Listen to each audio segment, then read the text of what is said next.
नमस्कार, मैं हूं संजय शर्मा। आप देख रहे हैं 4 PM न्यूज नेटवर्क। अभय द्विवेदी जी ने आज मुझसे बातचीत करते हुए बहुत रोचक, बहुत मजेदार चीजें कही। उन्होंने कहा कि वक्त आ गया है, कांग्रेस को भी एक अमित शाह चाहिए। डी के शिव कुमार छोटे अमित शाह हैं, लेकिन अपने राज्य तक सीमित हैं। बड़े परिप्रेक्ष्य में अब कांग्रेस को एक रणनीति बनाने के लिए एक अमित शाह को तलाशना ही होगा। प्रियंका गांधी के लिए उन्होंने कहा कि प्रियंका गांधी बहुत अच्छी वक्ता है, पार्लियामेंट में आ गई हैं, सीन बदलेगा। और महाराष्ट्र के मुख्यमंत्री को लेकर उन्होंने बहुत अजब गजब आंकड़े दिए हैं। बहुत सारी बातचीत है। आपसे रिक्वेस्ट है, पूरी सीने का चैनल को सब्सक्राइब करिएगा। और एक रिक्वेस्ट और है, मैं कई बार 4 PM म्यूजिक का जिक्र कर चुका हूं। 4 PM म्यूजिक पे मैं फिर एक ऐसी प्रस्तुति लेकर आया हूं जिसको सुनकर आपकी आंखों में आंसू आ जाएंगे और आप कहेंगे, ईश्वर को शुक्रिया कहेंगे कि ईश्वर ने आपको जो जिंदगी दी है वो बहुत खूबसूरत है। ये उसका थंबनेल देख रहे हैं। समद एक नौजवान है, इनकी कहानी 4 PM म्यूजिक पे है। इसको सुनिएगा और इस वीडियो को अपने दोस्तों को जरूर भेजिएगा।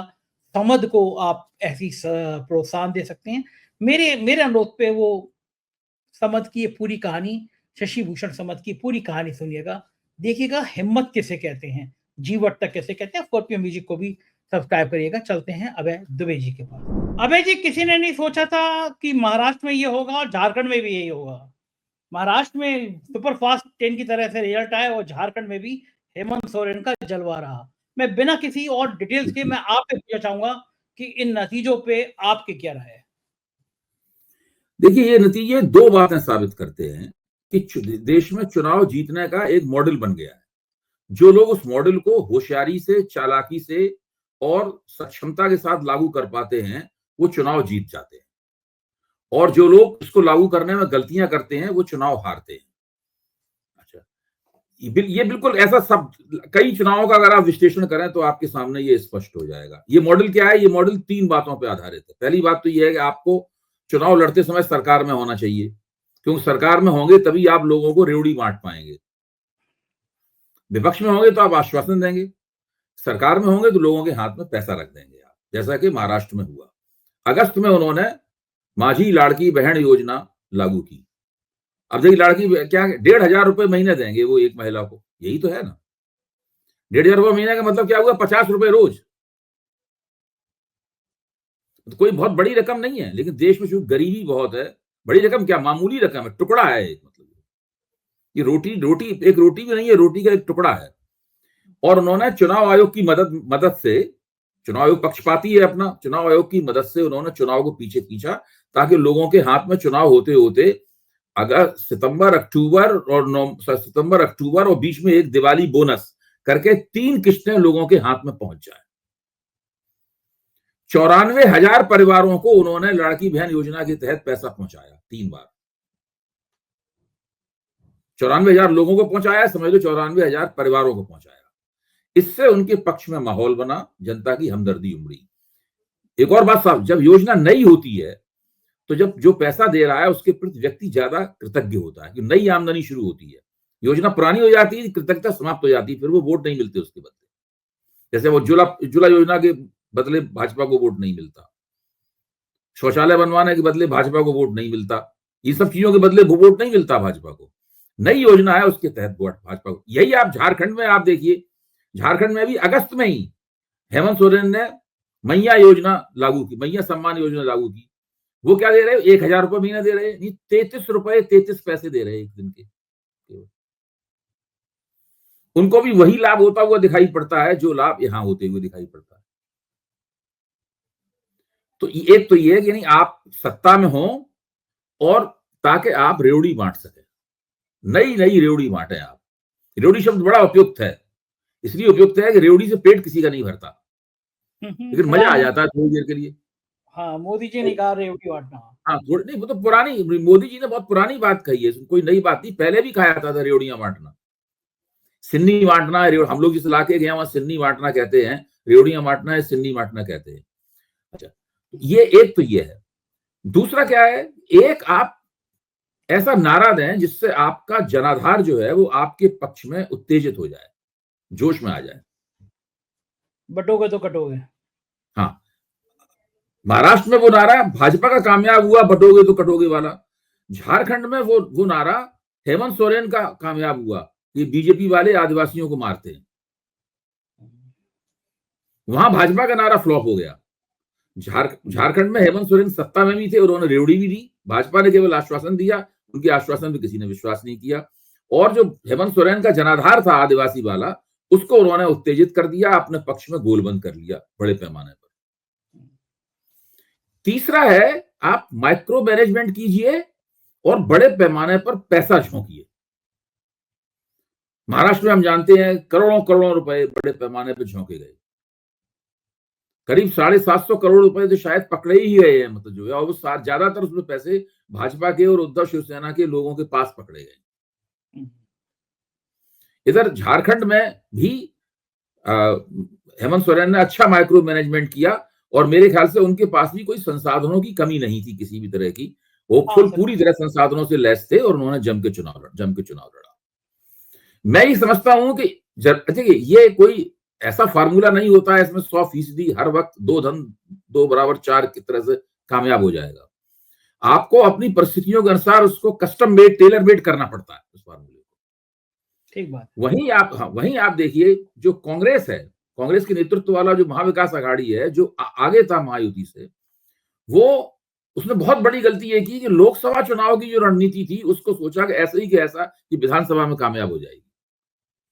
उसी तरीके से संविधान सम्मेलन किए गए, उसी तरह संविधान दिखाया गया, उसी तरह जाति जनगणना की बात की गई, राज्य की जरूरत के मुताबिक उसको बदला नहीं उन्होंने। दूसरी, उन्होंने कहा कि हम 3,000 रुपए देंगे, ये 1,500 रुपए दे रहे हैं, हम 3,000 रुपए देंगे, लेकिन लोगों ने इस विश्वास नहीं किया क्योंकि वो सरकार में नहीं थे, लोगों के हाथ में दे नहीं सकते थे वो। तो ये है, मतलब मैं मोटे तौर पे देखने पे आज की तारीख में ये समझ में आ रहा, धीरे धीरे बात और भी ज्यादा बात समझ में आएगी। तो ये एक मॉडल है, आप दूसरी जगहों पे भी इस मॉडल को देख सकते हैं इसी तरीके से कामयाब होते हुए। हाँ, अगर सरकार की छवि बहुत ज्यादा खराब हो गई है तो ये मॉडल नाकाम भी हो जाता है। कर्नाटक में नहीं चला मॉडल, तेलंगाना में नहीं चला ये मॉडल ऐसा भी होता है कि नहीं चलता है मॉडल। लेकिन अगर बहुत ज्यादा आपका विरोध नहीं है, जमीन में से आग लगता नहीं निकल रही है आपके खिलाफ, तो हो सकता है ये मॉडल कामयाब हो जाए। त्रिकुटी कह रहे हैं अब बड़ा सवाल यह आएगा कि महाराष्ट्र में आपको क्या लगता है मुख्यमंत्री कौन बनेगा, भारतीय जनता पार्टी का? इसमें बहुत पंगा होगा। देखिए, इसमें बहुत पंगा होगा। इसलिए पंगा होगा कि आप एकनाथ शिंदे ने एकनाथ शिंदे ने पूरी जो चुनावी मुहिम चलाई है, हर जगह उन्होंने कहा है कि हम ही मुख्यमंत्री बनेंगे। जितनी रैलियां की थी वो खुल के कह रहे थे इस बात को। लगा था ये कहना उनके लिए जरूरी था, बनता उनका कार्यकर्ता उनका साथ छोड़ देता। अगर वो खुद ही इस बात को नहीं कहते तो उनका कार्यकर्ता क्यों उनका साथ देता? तो उन्होंने खुल के इस बात को कहा। अब जैसे ही चुनावी परिणाम आए तो उन्होंने जो बधाई दी अपने कार्यकर्ताओं को, जनता को वगैरह, सब जो उनकी कृतज्ञता व्यक्त की, उसमें साफ तौर पर उन्होंने कह दिया कि ऐसा कोई निर्णय नहीं हुआ था कि जिसकी ज्यादा विधायक होंगे उसी का मुख्यमंत्री होगा। बिल्कुल साफ, मैंने खुद सुना है। उन्होंने कहा ऐसा कोई नियम भी नहीं है, ऐसा कोई नियम नहीं है कि जिसके ज्यादा विधायक होते हैं उसका मुख्यमंत्री होता है। और उनके प्रवक्ता ने साफ किया अगर यही नियम होता तो अभी भाजपा का मुख्यमंत्री होना चाहिए था। भाजपा के तो 105 विधायक थे, उनका मुख्यमंत्री क्यों नहीं था? 2.5 साल से मुख्यमंत्री तो कम विधायक वाला था। और साफ तौर पे ये कहा जा रहा है कि भाई ये श्री एकनाथ राव शिंदे के नेतृत्व में ये चुनाव लड़ा गया। अब सर्वे पे आइए आप, जो एक्सिस माई इंडिया ने सर्वे किया कि सबसे ज्यादा लोकप्रिय कौन है मुख्यमंत्री पद के लिए, तो उसमें 30% रेटिंग जो है वो शिंदे की आई। फडणवीस की रेटिंग उससे पीछे थी। तो शिंदे तो मुख्यमंत्री बनने के लिए बिल्कुल तैयार है। अब शिंदे की दिक्कत यह है कि भाजपा के पास सीटें आ गई हैं बहुत।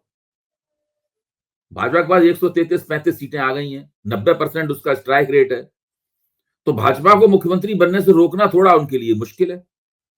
वो तभी रोक सकते हैं जबकि एक तो अजित पवार बहुत मजबूती के साथ दें उनका, दूसरे इधर उद्धव ठाकरे के जो विधायक हैं वो सब कूद के इधर चले आए पूरे के पूरे, मतलब कुछ इस तरह का हो, कुछ असाधारण किस्म का घटित हो, तभी भारतीय जनता पार्टी से मुख्यमंत्री पद वो छीन सकते हैं।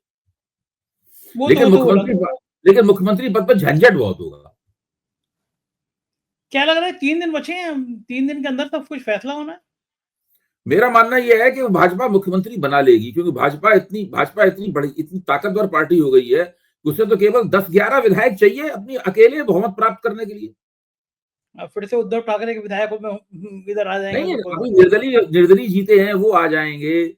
और इनके ही शिंदे की पार्टी में और पवार की पार्टी में भाजपा के लोग उनके टिकट पर चुनाव लड़ रहे थे, उनमें से कई जीते होंगे, अभी पता नहीं है। वो लोग, जैसे वो शायना एनसी तो हार गई अपना चुनाव, वो 28,000 वोटों से पीछे चल रही थी, वो भी एक इसी तरह की उम्मीदवार थी। लेकिन बाकी लोग तो आ जाएंगे। तो भाजपा जो है काफी मजबूत स्थिति में है, उसके लिए 144-45 विधायकों की जुगाड़ करना कोई मुश्किल बात नहीं है। मुश्किल नहीं, काफी सरल है, 1 घंटे में कर लेंगे जुगाड़ इसकी। हाँ, ठीक बात है। दूसरी बात एक चीज और है ना, जब पवार को लिया गया तो शिंदे नहीं चाहते थे कि पवार सरकार में आए, आपस में संबंध भी अच्छे नहीं बताए जाते हैं। शिंदे मना करेंगे तो पवार सपोर्ट कर देंगे अब तो आके बीजेपी को, उनको क्या। बिल्कुल। और देखिए, पवार के खिलाफ बहुत मुकदमे हैं अभी भी। पवार का हाथ जो है वो मुकदमों के नीचे दबा हुआ है। भाजपा कंट्रोल में है पूरी तरह। भाजपा, अगर किसी के शिकंजे में पवार हो सकते हैं तो वो बीजेपी के शिकंजे में हो सकते हैं, अमित शाह के शिकंजे में होंगे। फिर दोबारा डिप्टी सीएम बन जाएंगे। हाँ, बिल्कुल बन जाएंगे। और ये ठंठन गोपाल रह जाएंगे शिंदे साहब, अगर उन्होंने विरोध किया जाता तो। इसमें भाजपा की ही सरकार, भाजपा के नेतृत्व वाली सरकार में भाजपा के मुख्यमंत्री की सरकार बननी तकरीबन तय लग रही है मुझे। लेकिन शिंदे साहब थोड़ा हंगामा करेंगे, लेकिन उनको चुप करा दिया जाएगा। अपना थोड़ा वजन भारी करेंगे। हाँ, वो हंगामा करने से उनको सौदेबाजी में मौका, सौदेबाजी की सुविधा होगी कि भाई हंगामा करेंगे तो उप मुख्यमंत्री पद तय हो गया, फिर साथ में गृह मंत्री बना दो, हमें ये वित्त मंत्री पद दे दो, ये सब बातें होंगी। सही बात है। लेकिन शिंदे भी तुरुप का पत्ता निकले, किसी को उम्मीद नहीं थी कि शिंदे इतना बढ़िया परफॉर्म करेंगे, लग नहीं जाता। देखिए इसमें आप देखिए कि इसमें शिंदे, जब महिलाओं के पास वो रुपया पहुंच रहा था 1,500 रुपए, तो कई सर्वे करने वाली एजेंसियों के लोगों ने उनसे पूछा कि ये कौन दे रहा है आपको रुपया, तो वो ग्रामीण औरतें ये तो नहीं बता पाई कौन दे रहा। नहीं, वो एक दाढ़ी वाला आदमी जो टीका लगाए हुए उसकी तस्वीर होती है। तो वो शिंदे ने लगातार अपने आप को प्रोजेक्ट किया गरीबों के मसीहा के तौर। एक तो देखिए मराठा है, वो पहले 3 व्हीलर ऑटो चलाते थे, वो तो गरीब आदमी खुद भी रहे हैं, तो उनकी आम आदमी की छवि भी है, उनका शैली भी आम आदमी वाली है। वो देवेंद्र फडणवीस की तरह वो इंग्लिश स्पीकिंग और संस्कृत निष्ठ मराठी स्पीकिंग नेता नहीं है, मतलब जो है। सही बात है। हाँ, वो तो बहुत पढ़े लिखे और उच्च वर्गीय नेता है देवेंद्र फडणवीस। उनका परिवार भी देखने में ऐसा लगता है। शिंदे तो बिल्कुल जमीन से जुड़े हुए आदमी लगते हैं। फिर उन्होंने मुख्यमंत्री के तौर पे जो जिस तरह से उन्होंने पहलकदमियां की, उसमें भी पूरी तरीके से उनकी एक छवि निकल के आई है। तो वो चैलेंज करेंगे उनको और देवेंद्र फडणवीस को, और थोड़ी मुश्किल जरूर खड़ी करेंगे वो। ये इस बीच में क्या लग रहा है कि लॉटरी बीजेपी का अगर मुख्यमंत्री बनता है तो लॉटरी देवेंद्र की लगेगी, फडणवीस की, या फिर कोई और भी बन सकता है? देखिए, पहले तो नाम कई चल रहे थे, जैसे कि एक राव साहब दानवे का नाम चल रहा था जो कि मराठा चेहरा है। सुना ये जा रहा था कि अश्विनी वैष्णव जो कि सारा रुपए पैसे का इंतजाम करने में लगाए गए हैं, उनको राव साहब दानवे के जरिए पार्टी में मनी जो है वो चैनलाइज कर रहे हैं चुनावी मुहिम में, ये सब बताया जा रहा था। और देवेंद्र फडणवीस के हाथ में पार्टी की आर्थिक कमान नहीं है, वो राजनीतिक नेता जरूर है लेकिन आर्थिक कमान नहीं। राव साहब दानवे अमित शाह के विश्वस्त भी है, माने जाते हैं बहुत। लेकिन मोटे तौर पर देखा तो ये जाता जा रहा है कि देवेंद्र फडणवीस के नेतृत्व में ही चुनाव लड़ा गया है। राव साहब दानवे का नाम तो ऐसे ही औपचारिक रूप से कभी कोई ले दे, लेकिन मुख्य तौर पर तो देवेंद्र फडणवीस ही नेता के तौर पर देखे जाते हैं। पूरा मीडिया इस वक्त उनका प्रचार करने में लगा हुआ है, उनको महानायक बताने में, पूरी तरह महानायक बताया जा रहा है इस वक्त उनको, देवेंद्र फडणवीस को। तो मुझे लगता नहीं, और राष्ट्रीय स्वयंसेवक संघ भी उनके पक्ष में है। लगता है कि लॉटरी फडणवीस की लगेगी। और एक और बात है, उन्होंने चुनाव जीतने के बाद ट्वीट किया है, उन्होंने उसकी तरफ आपका ध्यान दिलाना चाहता हूं मैं, देवेंद्र फडणवीस में। उसमें एक ट्वीट में ये है, एक ट्वीट में एक लाइन उन्होंने ये लिखी है, मोदी है तो मुमकिन है। ओके। और दूसरी लाइन उन्होंने ये लिखी है कि हम एक हैं तो सेफ हैं, कटेंगे तो बटेंगे, ये वाली लाइन उन्होंने नहीं लिखी है। उधर योगी आदित्यनाथ ने जो ट्वीट किया है उसमें कटेंगे तो बटेंगे, एक है तो नेक है, अपने ही दोनों नारे उन्होंने लिखे हैं। मोदी द्वारा दिया गया नारा नहीं लिखा है उन्होंने, ना ये लिखा है कि मोदी है तो मुमकिन है। हाँ, क्योंकि यूपी में भी फर्क बता रहा हूँ आपको। यूपी में 7 सीटें जीत गए ना, वो तो योगी भी जीत गए और फिर तमाम जगह जगह घूम के प्रचार प्रचार किया है, तो उन सबका श्रेय तो लेंगे ही वो। हाँ, यूपी में उनके समर्थक जो बड़े खुश हैं, उनके आसपास के हैं, वो कह रहे हैं कि देखो योगी ने पूरा चुनाव बदल दिया, ये नारा कटोगे तो बटोगे, पूरा चुनाव सिर्फ योगी के कारण बट गया है। मीडिया का भी बड़ा हिस्सा इसको छाल रहा है ना, योगी की ब्रांडिंग करने में। हाँ, योगी की ब्रांडिंग करने में मीडिया का बड़ा हिस्सा लगा है। और राष्ट्रीय स्वयंसेवक संघ समर्थक जितने भी पत्रकार हैं, वो सब मोदी का विरोध नहीं करते हैं, मोदी का विरोध तो कोई नहीं करता है, लेकिन वो योगी की ब्रांडिंग करने में लग गए। अच्छा, कुछ कुछ पत्रकार तो हैं भी बड़ी, जैसे मतलब पत्रकारों की भी सीमाएं गजब गजब हो गई हैं। जैसे मैं आपको बताऊं कि वो एक सुशांत हैं पत्रकार, नव भारत के ही हैं वो, ना उन्होंने मतलब भाषा देखी है, उन्होंने लिखा है कि हिंदू जगेगा, कुछ भी होगा। मतलब हिंदू भी जग सकता है, जगाने वाला चाहिए। जिस पत्रकार का आप नाम ले रहे हैं, ये तो वो हैं जिनको एक बार कांग्रेस ने कहा था कि इनका हम बहिष्कार करते, उस लिस्ट में इनका भी नाम था। लाइन है, हिंदू भी जग सकता है, जगाने वाला चाहिए। मैंने भी मजे लेने के लिए इनके नीचे लिख दिया। झारखंड को देख के तो यही लगता है। यही गजब है, लोग पत्रकार तो एक दूसरा ट्रेंड ये है कि चैनलों में झारखंड के बारे में चर्चा ही नहीं हो रही है। कहीं नहीं चर्चा हो रही। हम तो दिन में कई बार कह रहे भाई झारखंड पे भी तो बात करो, भाजपा राष्ट्रीय पार्टी है, सिर्फ महाराष्ट्र पे ही बात करके क्यों रह गए? हाँ, आपको याद होगा जैसे भाजपा के दफ्तर में जश्न मन रहा है, उसमें क्या झारखंड की पराजय का जश्न भी है? हाँ, नहीं, वो उन सब मुद्दों पे बात नहीं होगी। अच्छा, 2 बड़े मुद्दे थे चुनाव में महाराष्ट्र के में, हम लोग फिर महाराष्ट्र की चर्चा कर रहे हैं।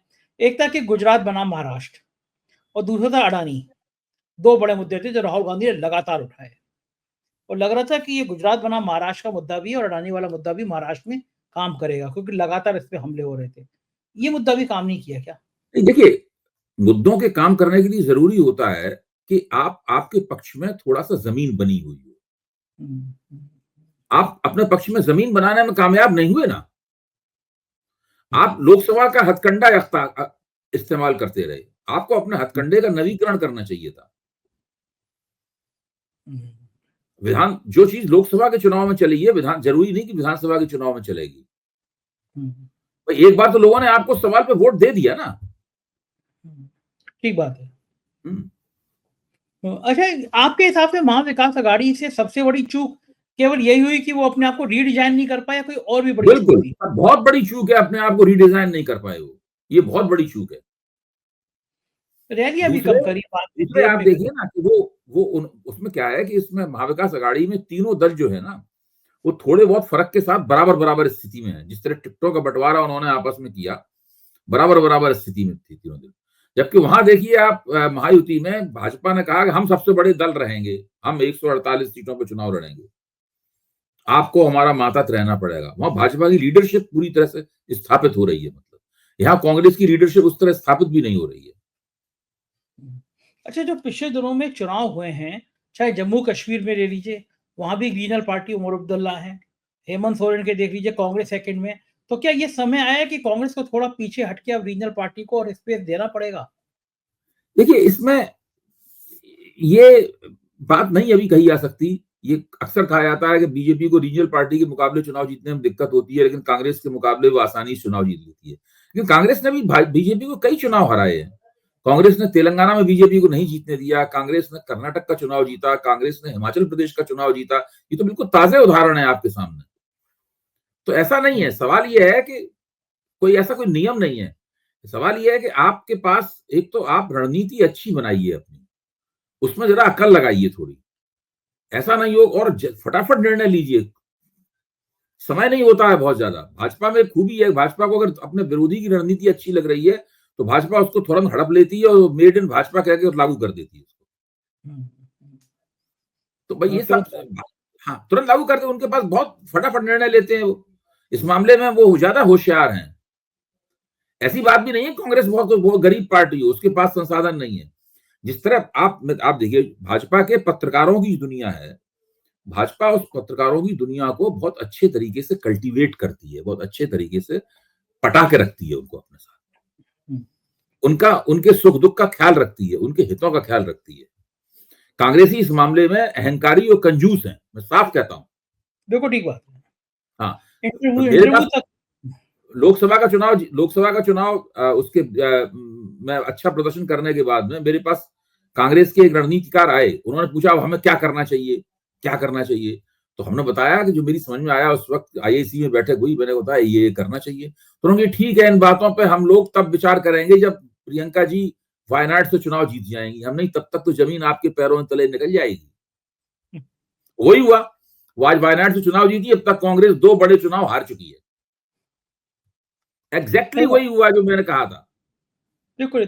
अब मुझे वो याद आ रहा है, जब वो भारत जोड़ो न्याय यात्रा चल रही थी, तो एक सुझाव ये आया कि भाई मेन स्ट्रीम मीडिया तो आपको दिखा नहीं रही है, तो यूट्यूब चूंकि सोशल मीडिया पे बहुत ज्यादा छा गए हैं और बहुत ज्यादा सुना जाता है, तो कुछ बड़े यूट्यूबर्स को बुलाकर उनका इंटरव्यू दीजिए। तो उनकी मीडिया की टीम ने क्या, सोशल मीडिया की टीम या मीडिया की टीम ने क्या सुझाव दिया कि आइए आप, हम राहुल जी के संग आपका इंटरव्यू होगा। लेकिन वो इंटरव्यू की ओरिजिनल कॉपी सुनने में आया, मेरे संग तो संपर्क नहीं किया, लेकिन सुनने में आया, कहा गया कि वो ओरिजिनल कॉपी हमको दे दीजिए, हम उसमें चेक करेंगे और पहले वो वाला इंटरव्यू एडिट करके हम पहले राहुल जी के पेज पे डालेंगे, फिर आप चलाएंगे उसको। तो कुछ नहीं नहीं, वो लोग देखिए, तो इससे एक और बात है, जब ये लोकसभा के चुनाव में कांग्रेस की सीटें दूनी हो गई और बीजेपी बहुमत खो बैठी, तो कांग्रेसियों को लगने लगा कि उनका वक्त आ गया है। हाँ। और भाजपा की दुर्गत बिल्कुल तय है।